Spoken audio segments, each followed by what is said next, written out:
Hello student, as electrical classes के YouTube channel में आपका स्वागत है। जैसा कि हमारा टॉपिक चल रहा था प्रीफिक्स को हमने 3 पार्ट में क्लियर किया है। जिस दिन इसका तीसरा पार्ट कंप्लीट कराया था उस दिन आपको एक क्वेश्चन दिया था करने के लिए। उस क्वेश्चन का जवाब कुछ स्टूडेंट ने हमको दिया है। जिन स्टूडेंट से ये क्वेश्चन नहीं हो पाया है उन स्टूडेंट के लिए सबसे पहले इस क्वेश्चन को हम करा देंगे और फिर उसके बाद अपने नेक्स्ट टॉपिक है हमारा सेकंड टॉपिक है मूल राशियों की मापन पद्धति व उनके मात्रक, इसकी ओर चलेंगे। तो स्टूडेंट हम देखते हैं, हमने आपको प्रीफिक्स पार्ट 3 जब हमने कंप्लीट किया था तब आपको क्या क्वेश्चन दिया था। तो क्वेश्चन हमारा था कि किसी तार का प्रतिरोध 10 माइक्रो ओम है और उस तार में से बहने वाली धारा 5 मिली एम्पियर हो तो उस तार में कितना वोल्टेज ड्रॉप होगा। तो क्या था कि किसी तार का हमको क्या दिया था, प्रतिरोध दिया था।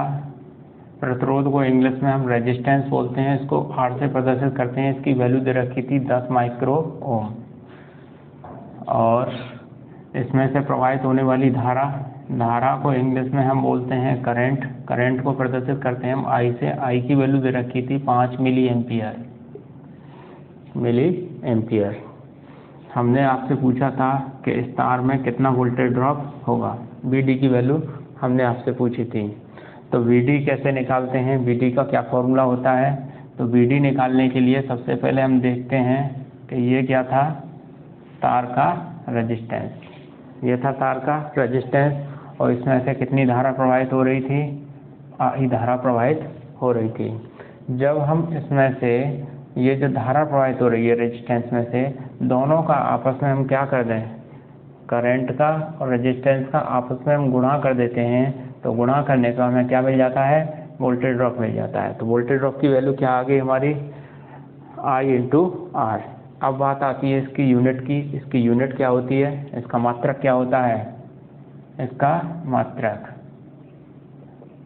इसकी यूनिट क्या हो जाती है, करंट की यूनिट क्या होती है। फॉर्मूले से मात्रक बनाना हम आपको सिखाएंगे। ये हमारा सेकंड टॉपिक है। यहाँ देख लेते हैं थोड़ा सा इसको। तो यहाँ करंट की यूनिट क्या होती है, करंट की यूनिट एम्पियर होती है। तो ये एम्पियर। रेजिस्टेंस की यूनिट क्या होती है, ओम होती है। ओम का सिंबल ये होता है। तो ये किसकी यूनिट आ गई, बीच में क्या लगा हुआ है, इंटू, एम्पियर इंटू ओम। ये किसकी यूनिट आ गई हमारी, वोल्टेज ड्रॉप की यूनिट आ गई। जो फॉर्मूले से जो यूनिट हम बनाते हैं वो यूनिट हमारी कौन सी यूनिट होती है, SI यूनिट होती है। तो वोल्टेज ड्रॉप की SI यूनिट क्या आ गई, एम्पियर इंटू ओम। एम्पियर इंटू ओम इसकी वोल्टेज ड्रॉप की SI यूनिट है। वोल्टेज ड्रॉप की जो परिभाषा दी थी, वोल्टेज ड्रॉप के बारे में जो बताया था वो वोल्ट नामक वैज्ञानिक ने बताया था। तो वोल्ट नामक वैज्ञानिक के सम्मान में इसका मात्रक क्या बन गया, एक वोल्ट और बन गया। वो जो वोल्ट मात्रक है वो इसका कौन सा मात्रक है, SI मात्रक है। वोल्ट इसका मात्रक होता है, ये भी इसका SI मात्रक होता है। तो हम कह सकते हैं कि वैल्यू यदि हमारी एम्पियर इंटू ओम में आएगी तो वो वैल्यू हम किस में बोल सकते हैं, उसे हम वोल्ट में बोल सकते हैं। क्लियर। अब चलते हैं अपने क्वेश्चन की ओर। क्वेश्चन हमारा क्या था, वोल्टेज ड्रॉप कैलकुलेट करना था। तो वोल्टेज ड्रॉप इजिकल टू क्या होता है, VD इजिकल टू फॉर्मूला क्या होता है, I × R। I की वैल्यू हमें कितनी दे रखी है, 5 मिली एम्पियर इंटू रेजिस्टेंस की वैल्यू हमें कितनी दे रखी है, 10 माइक्रो ओम। ये मिली और ये माइक्रो, ये दोनों हमारे क्या हैं, प्रीफिक्स हैं। इन प्रीफिक्स को यदि हम यहाँ से हटा दें तो ये वैल्यू किस में कैलकुलेट होके आ जाएगी, एम्पियर इंटू ओम में। तो हम कह सकते हैं कि वैल्यू किस में आएगी, वोल्ट में आ जाएगी। तो वैल्यू क्या आ जाएगी हमारी, यहाँ से हम हटाएंगे किसको, मिली को हटा रहे हैं। तो मिली की वैल्यू क्या होती है, 10⁻³ से हमने मल्टीप्लाई कर दिया। माइक्रो की वैल्यू कितनी होती है, 10⁻⁶ इससे हमने मल्टीप्लाई कर दिया। क्योंकि ये पहले ही हमने आपको बता दिया है कि प्रीफिक्स को हटाने के लिए क्या कर देते हैं, हम गुणा कर देते हैं। गुणा मतलब उसको वहाँ से काट देते हैं, काटने पर गुणा का चिन्ह बन जाता है। ये याद करने का एक सिंपल तरीका है। तो अब आगे इसको सॉल्व करते हैं। तो 5 × 10⁻³ इंटू कितना है, 10 इंटू कितना है, 10⁻⁶। वैल्यू किस में आ गई हमारी, एम्पियर इंटू ओम में। वही मैथ का बेसिक कॉन्सेप्ट है। गुणा में जब आधार कैसे होते हैं, समान होते हैं, तो घातें क्या हो जाती हैं, जुड़ जाती हैं। इसके ऊपर कोई घात नहीं है, इसके ऊपर एक घात हो गई, घात क्या है इसकी -3, इसकी 1 और इसकी -6। ये घातें आपस में जुड़ेंगी, -3 और -6 जुड़ जाएंगी तो कितनी हो जाएगी, -9, -9 में से प्लस का 1 गया तो कितना बचा, -8। क्या आ गया, एम्पियर इंटू ओम। वैल्यू हमारी आ गई एम्पियर इंटू ओम में। अब ये वैल्यू एम्पियर इंटू ओम में आई है तो इस वैल्यू को हम किस में बोल सकते हैं, वोल्ट में बोल सकते हैं, क्योंकि एम्पियर इंटू ओम किसके बराबर है, वोल्ट के बराबर। 5 इंटू 10 की पावर कितना हो जाएगा, -8 वोल्ट। ये इसका आंसर आ गया। परंतु कुछ स्टूडेंट ने मुझे इसका आंसर जो दिया है वो किस में दिया है, पॉइंट में दिया है। तो इसको हम जो है पॉइंट में कैसे चेंज करेंगे, इसको पॉइंट में कैसे चेंज करेंगे वो हम देख लेते हैं। वैल्यू हमारी कितनी है, 5 इंटू 10 की पावर -8 वोल्ट। इसको किस में चेंज करना है, हमें पॉइंट में चेंज करना है। तो पॉइंट में चेंज करने के लिए हम क्या करेंगे, इसको पहले कैसे बनाएंगे, 10 टू दी पावर को पॉजिटिव बनाएंगे। पॉजिटिव बनाने के लिए हमने क्या किया, 5 के नीचे ले गए, बोले तो डिवाइड में ले गए, तो पावर कैसी हो गई हमारी, पॉजिटिव हो गई, पॉजिटिव हो गई, इतने वोल्ट हो गए। अब यहाँ एक के पीछे कितने जीरो हैं, 10 टू द पावर 8 का मतलब क्या है, एक के पीछे कितने जीरो था, 8 जीरो। तो एक के पीछे 8 जीरो है, तो 8 जीरो को हमें नीचे से हटाना है, तो ऊपर 8 स्थान आगे पॉइंट हमारा आ जाएगा। हमारे पास कितना स्थान है, एक ही तो स्थान है, एक स्थान है, तो 7 स्थान और बनाने के लिए हम क्या करेंगे, यहाँ 7 जीरो लगा देंगे इसके आगे, तभी तो हमारे 8 स्थान हो पाएंगे। तो ये हो गए हमारे कितने, 8 स्थान हो गए। तो ये 10 टू दी पावर 8 क्या हो जाएगा, यहाँ से हट जाएगा। ये वैल्यू कितनी आ गई, इतने वोल्ट। ये इसका आंसर किस में आ गया, आपका पॉइंट में आ गया। अब यदि इसका आंसर यदि हमको लेके आना हो प्रीफिक्स के रूप में, क्योंकि ये रेजिस्टेंस की वैल्यू भी प्रीफिक्स के रूप में दे रखी है, करंट की वैल्यू भी प्रीफिक्स के रूप में, और ये वोल्टेज की वैल्यू भी हमारी किस में आए, प्रीफिक्स के रूप में आए। तो इसका आंसर हम प्रीफिक्स के रूप में कैसे लेके आएंगे। तो मैं कहूँ कि इसकी वैल्यू मुझे नैनो वोल्ट में लेके आनी है, किसमें, नैनो वोल्ट में। तो इसको नैनो वोल्ट में हमें कैसे कन्वर्ट करेंगे, नैनो वोल्ट में कैसे चेंज करेंगे, तो देख लेते हैं। वैसे तो सबको सिखा दिया है कैसे हम नैनो वोल्ट में चेंज करते हैं इसको। तो वैल्यू है हमारी 5 इंटू 10 की पावर -8 वोल्ट। इसको चेंज करना है किसमें, नैनो वोल्ट में। क्या लगाना है यहाँ हमको, नैनो। ये वैल्यू हमने किस में चेंज की, पॉइंट में। ये वैल्यू हमें किस में चेंज करनी है, यही वैल्यू हमें किस में चेंज करनी है, नैनो वोल्ट में। क्या लगाना है इसके आगे, नैनो। नैनो क्या है, हमारे एक प्रीफिक्स है, नैनो लगाना है। लगाने के लिए हम क्या करेंगे, मैंने आपको सिंपल ट्रिक बताई। हटाने के लिए क्या करते हैं, उसको वहाँ से काट देते हैं, काटने पर किसका चिन्ह बन जाता है, गुणा का। तो जब हटाने पर गुणा का चिन्ह बन रहा है तो लगाने के लिए आप क्या करोगे, लगाने के लिए भाग कर दोगे। भाग किससे करोगे, क्या प्रीफिक्स लगा रहे हो, नैनो। तो नैनो की वैल्यू होती है 10 की पावर -9 से क्या कर दोगे, इसमें भाग कर दोगे इस वैल्यू में। तो ये वैल्यू कितनी आ जाएगी आपकी, वही फिर मैथ का बेसिक कॉन्सेप्ट लागू हो गया। 10 की पावर -8 10 की पावर -9। ये भाग में कैसे हैं, आधार इनके कैसे हैं, समान है। आधार समान है तो घातें क्या हो जाएंगी, घट जाएंगी। तो घातें घट जाएंगी तो 5 इंटू 10 की पावर कितना हो जाएगा, -8 में से कितना जाएगा, घटाने के लिए कौन सा चिन्ह आ गया, माइनस। और कितना माइनस करना है, माइनस का 9। तो वैल्यू कितनी आ जाएगी आपकी, 5 इंटू 10 की पावर -8 में से ये माइनस माइनस दोनों का आपस में लगातार चिन्ह है, तो दोनों का क्या हो जाएगा, गुणा हो जाएगा। गुणा होने पे चिन्ह किसका मिलेगा हमको, प्लस का। कितना मिलेगा, 9। -8 प्लस के 9, ये वैल्यू कितनी आ जाएगी, ये वैल्यू कैलकुलेट होके आ जाएगी -8 प्लस के कितनी आ जाएगी, -8 प्लस के 9। ये वैल्यू कितनी आई अब, -8 प्लस के 9 घट जाएंगे तो कितना आ गया, 5 इंटू 10 की पावर कितना आ जाएगा, 1। 10 की पावर 1 को हटा देंगे, क्योंकि किसी की पावर 1 होती है उसका कोई महत्व तो नहीं होता है। ये वैल्यू हमारी किस में आ रही है, नैनो वोल्ट में, नैनो वोल्ट। ये वैल्यू किस में है, नैनो वोल्ट में। इतने नैनो वोल्ट कितना आ गया, 5 इंटू 10 बोले तो 50 नैनो वोल्ट। ये इसका आंसर किस में आ गया, प्रीफिक्स के रूप में। ये आंसर आया आपका 10 टू द पावर माइनस में। 10 टू द पावर माइनस के आंसर को हमने किस में चेंज किया, पॉइंट के रूप में चेंज किया। और इसी आंसर को हमने किस में चेंज कर लिया, प्रीफिक्स के रूप में। प्रीफिक्स क्या लगाया है इसके अंदर, हमने नैनो लगाया है। तो हम यहाँ से इसी क्वेश्चन के माध्यम से हम ये सीख गए, मैथ का अपना बेसिक कॉन्सेप्ट सीख गए और प्रीफिक्स को लगाना सीख गए, प्रीफिक्स को हटाना सीख गए। यहाँ हमने प्रीफिक्स को हटाना सीख लिया, यहाँ हमने सीखा क्या, प्रीफिक्स को लगाना। यहाँ हमने प्रीफिक्स को लगाना, यहाँ प्रीफिक्स क्या लगाया हमने, नैनो, प्रीफिक्स को लगाना सीख लिया। यहाँ ये भी हमने सीख लिया कि भाग में जब आधार समान होते हैं तो घातें क्या हो जाती हैं, घट जाती हैं। तो कैसे घातें घटी वो मैंने क्लियर कर दिया आपको। यहाँ हमने सीख लिया कि कोई संख्या हमारी 10 टू द पावर माइनस में होती है उसको पॉजिटिव में बनाना सीख लिया। 10 टू द पावर पॉजिटिव में कैसे चेंज की जाती है, माइनस की पावर है तो उसे भाग में ले जाएंगे तो वो प्लस में हो जाती है, तो वो कैसी हो जाती है, प्लस में हो जाती है।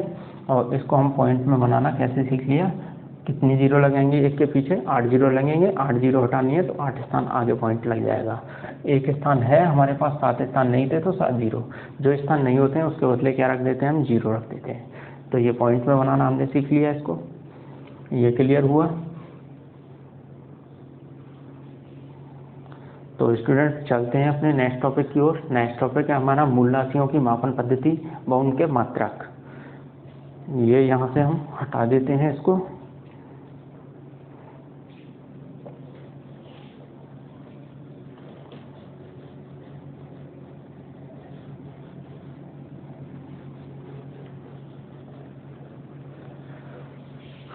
तो स्टूडेंट हमारा सेकंड टॉपिक क्या है, मूल राशियों की मापन पद्धति व उनके मात्रक।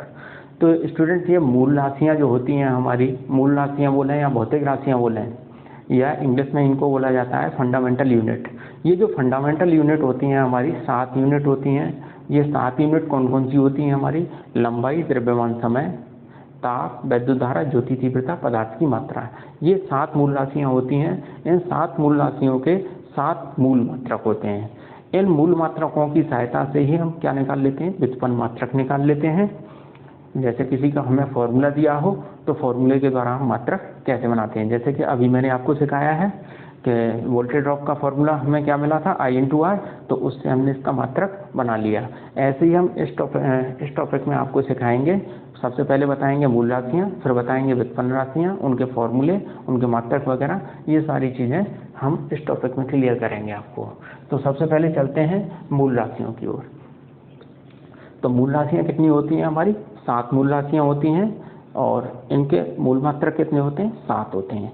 इनको मापने के लिए कितनी पद्धतियाँ बनी हैं हमारी, 4 पद्धतियाँ बनी हैं। कौन कौन सी पद्धतियाँ होती हैं, एक तो MKS पद्धति होती है, एक CGS पद्धति होती है और एक FPS पद्धति होती है और एक SI पद्धति। ये 4 पद्धतियाँ होती हैं। ये 4 पद्धतियाँ ये बताती हैं कि लंबाई को आप किस में मेजर करोगे, द्रव्यमान को आप किस में मेजर करोगे। मेजर करने का मतलब है उसका मात्रक, यूनिट, इकाई क्या है, ठीक है। तो चलते हैं हम सबसे पहले मूल राशियों की ओर। मूल राशियाँ,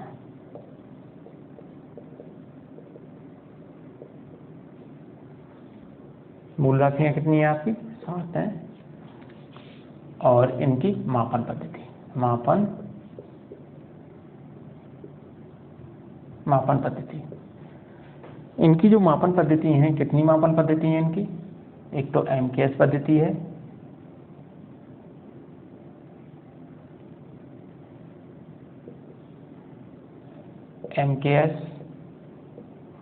MKS पद्धति। दूसरी है आपकी CGS पद्धति।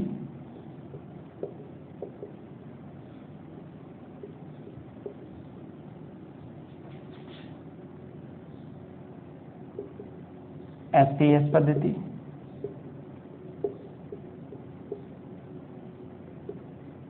और चौथी है आपकी SI पद्धति।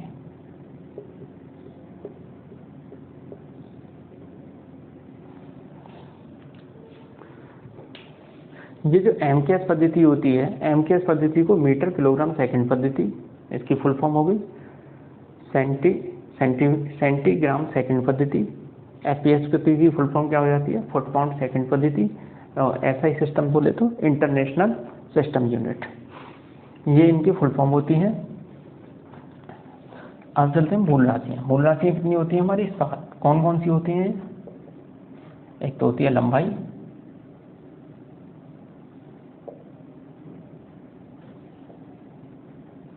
लंबाई को इंग्लिश में हम लेंथ बोलते हैं, लेंथ को हम किससे प्रदर्शित करते हैं, एल से। द्रव्यमान को इंग्लिश में मास बोलते हैं, इसको एन से प्रदर्शित करते हैं। समय को टाइम बोलते हैं, टाइम को हम टी से प्रदर्शित करते हैं। ताप को टेम्परेचर बोलते हैं इंग्लिश में, इसीलिए इसको टी से, कैपिटल टी से रिप्रेजेंट करते हैं। विद्युत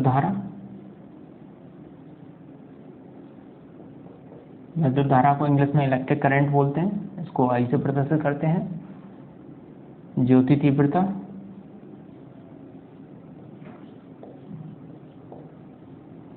तीव्रता को ल्यूमिनियस इंटेंसिटी बोलते हैं, इसको एल आई से प्रदर्शित करते हैं। लास्ट है आपका पदार्थ की मात्रा।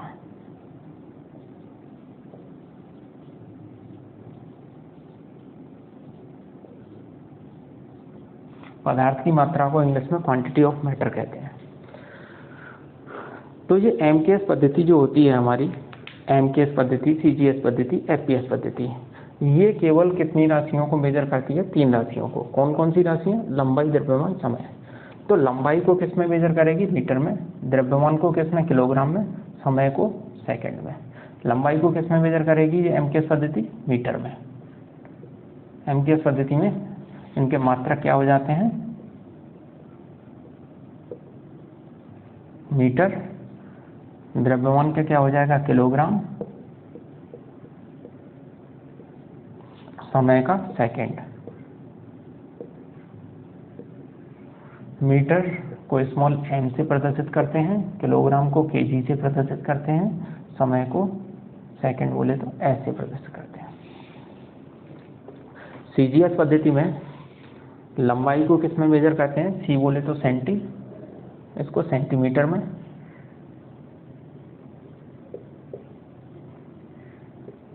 सेंटीमीटर। द्रव्यमान को किस में, जी बोले तो ग्राम। समय को एस बोले तो सेकेंड।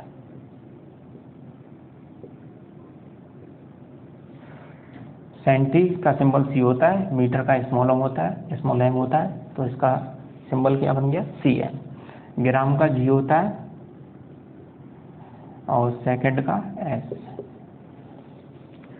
बात आती है एफपीएस पद्धति की। एफपीएस पद्धति भी 3 राशियों को मेजर करती है, लंबाई, द्रव्यमान, समय। लंबाई को किस में मेजर किया जाता है, फुट में। द्रव्यमान को मेजर किया जाता है पाउंड में, और समय को सेकंड में। फुट को एफ से प्रदर्शित करते हैं, पाउंड को पी से, और सेकंड को एस से। तो ये एमकेएस पद्धति, सीजीएस पद्धति, एफपीएस पद्धति किन राशियों को मेजर करती हैं, लंबाई, द्रव्यमान, समय। एमकेएस पद्धति लंबाई को मीटर में, द्रव्यमान को किलोग्राम में, समय को सेकंड में। सीजीएस पद्धति लंबाई को सेंटीमीटर में, सी बोले तो सेंटीमीटर, इसके नाम से ही पता चलता है हमको। सीजीएस, सी बोले तो सेंटीमीटर, जी बोले तो ग्राम, एस बोले तो सेकंड, एफ बोले तो फुट, पी बोले तो पाउंड, एस बोले तो सेकंड। अब हमको इनका क्रम याद रखना है केवल, लंबाई, द्रव्यमान, समय। लंबाई को मीटर में, द्रव्यमान को किलोग्राम में, समय को सेकंड में। तो अब चलते हैं हम लास्ट अपनी पद्धति की ओर। लास्ट हमारी पद्धति कौन सी है, हमारी एसआई पद्धति। एसआई पद्धति जो है हमारी एमकेएस पद्धति का ही संशोधित रूप है। एमकेएस पद्धति का क्या है, ये संशोधित रूप है। तो इसीलिए इन 3 राशियों को तो केवल किस में मेजर किया जाएगा, इन्हीं में मेजर किया जाएगा, मीटर में, किलोग्राम में, सेकंड में। तो लंबाई को किस में मेजर किया जाएगा, मीटर में। मीटर को लंबाई को तो मीटर में हो गया, द्रव्यमान को किस में, किलोग्राम में। किलोग्राम बोले तो केजी, समय को सेकंड में।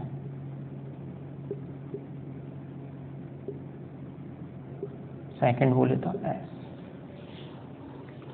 किसका संशोधित रूप था ये, एमकेएस पद्धति का संशोधित रूप था एसआई पद्धति। तो लंबाई को मीटर में, जैसे कि एमकेएस पद्धति में लंबाई को किस में, मीटर में मेजर किया है, तो एसआई पद्धति में भी लंबाई को किस में, मीटर में। द्रव्यमान को एमकेएस पद्धति में किलोग्राम में, तो इसको भी किलोग्राम में। समय को सेकंड में, तो इसको भी सेकंड में मेजर किया जाएगा। बात आती है इन चार राशियों की। इन चार राशियों को एसआई पद्धति में किस में मेजर किया जाता है? ताप को केल्विन में मेजर किया जाता है। ताप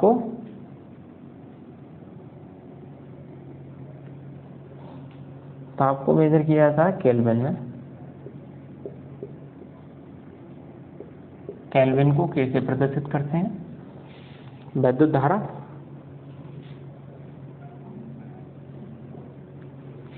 धारा को एम्पियर में, एम्पियर को ए से प्रदर्शित करते हैं।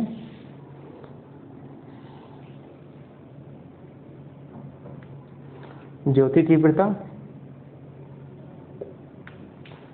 तीव्रता को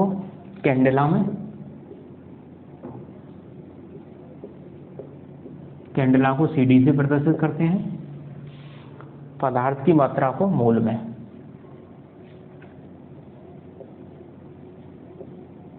MOL मोल।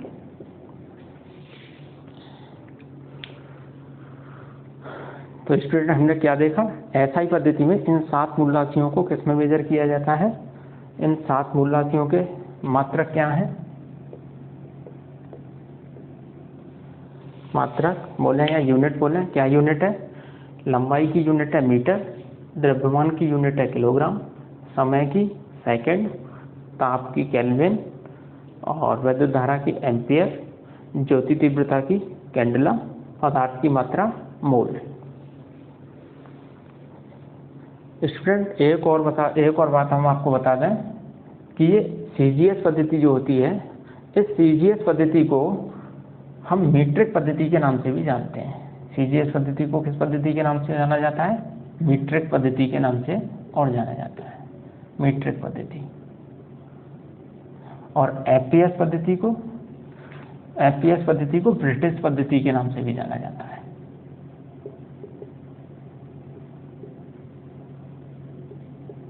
आपसे पूछ लिया जाता है कभी कभी, वो सीधा नाम न देके वो मीट्रिक पद्धति भी पूछ लेगा कि मीट्रिक पद्धति में द्रव्यमान को किस में मेजर किया जाता है, द्रव्यमान का मात्रक क्या होता है?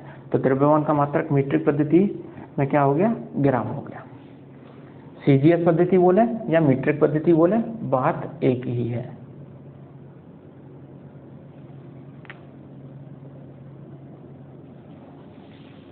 यहाँ एपीएस पद्धति कहें या ब्रिटिश पद्धति कहें, बात एक ही है।